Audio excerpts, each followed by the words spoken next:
There are few concepts that everyone better understand when this question is always asked as to why are we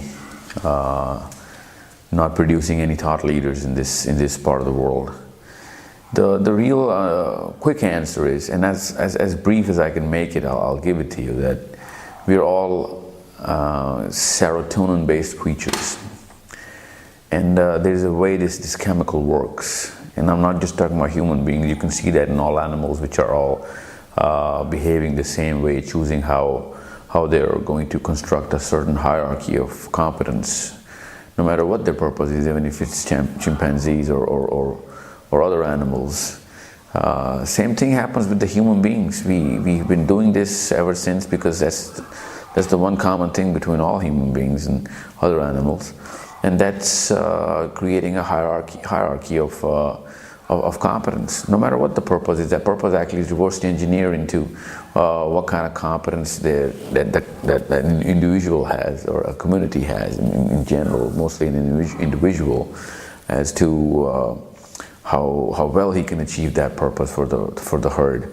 And that's how serotonin actually sets itself inside the community or the group. Now we know that we are a global community, and the global harmony actually demands this sort of a singular hierarchy of whoever is going to take that top position in terms of intellect. And whatever the mental construct is for wherever this supremacy is shown, everybody gathers up under this specific hierarchical supremacy. For the few hundred years that, in this era, we know that the Western philosophy is actually, it's not philosophy, but the fact that Western civilizations have taken the top spot on the hierarchy of the human, specifically the human intellect in the global landscape. Now, before that, it was someone else. Before the Western civilization, actually the culture that is predominant now, before technology or whenever European scientific supremacy came into being, before that it was the Arabs.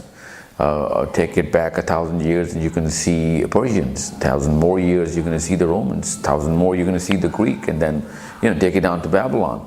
Whenever there is a supreme power in the planet, everybody actually gathers up under it in terms of the intellectual competence. Now, why do we need to know how the serotonin based human beings behave this way, and what is the effect on the psychology of the whole human race? Whoever is on the top hierarchical node actually sets the tone for blind followership in terms of getting intimidated, subconscious following, emulating, imitating. There's this concept of memes where the human colony actually starts to emulate the literal behavior of the whoever's on the top spot of the hierarchy of the mental construct, and specifically in this case the intellectual competence.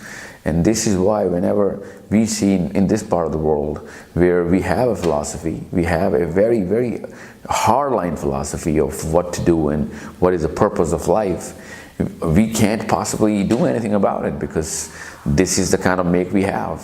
First and foremost, our serotonin based serotonergic behavior actually demands a subconscious emulation of the culture that is supreme. And in this case, every Muslim child, or every Pakistani, or whoever there is, even in Africa and Australia, everyone is going to be submitting to the spot that is being taken by whoever. In this case, America. Before that was Europe. So there is going to be a natural confusion in every person, every individual, every child, who is going to get two different philosophies called cognitive dissonance. So a Muslim child is going to get a philosophy when he's going to be growing up, but as soon as he's going to get a little bit of an exposure, which he's going to get because of the education system or now the internet, he's going to actually, his mind is going to first and foremost determine who's actually on top of the hierarchy right now. Now we can tell a lot of stories as to where we were, but it doesn't really matter. Because right now he's growing up and he's got to actually put himself in some sort of a spot inside this whole hierarchical system. And it is not in his hands. He actually has to actually submit to whoever is going to be prevalent in his time. A few hundred years later, I do not know who's going to be, or what culture is going to be topping the chart in this hierarchical structure. But right now, we need to understand if this sort of philosophy, which is American, is not in any way matching the core of the Islamic philosophy, then we will have confused kids, and you'll see atheistic philosophies and Judeo-Christian principles, and even in behaviors, even mistakes being replicated in even Muslim scholars. And the effect is actually very clear, as you can see. We see a lot of apologetic people who are well versed in the Islamic philosophy, but they somehow are trying to actually prove to the West that we are like you guys, and they're trying to find similarities, even though it is the very core of any philosophy not to find similarities in any other philosophy which is contradicting at any level, specifically at the core, in this case, which is at the core. Now, this is how the whole human construct actually works.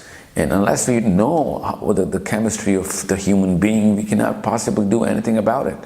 And this is the very reason we need to actually isolate two different philosophies, specifically in the first 12 to 15 years of a child. Now, one might say that, this is crazy behavior, we cannot isolate our children, but we have to, otherwise you will never ever see a true leadership model, let alone an application of that model coming in the next few hundred years, and even more, because we don't even see that there is a rebellion of any sort, other than the emotional flurries that a lot of people have, because there is two different philosophies. You cannot possibly just whitewash a philosophy like Islam. So the problem is very real, and there is a solution right there in the way we actually any human being gets to construct his mental structure, and the way he's going to put platforms of rights and wrongs and successes and failures and so on and so forth, because everything everything is just secondary after this. And this is what my take is on how to actually treat this disease of confusion and retardation of millions and billions of people right now on the globe.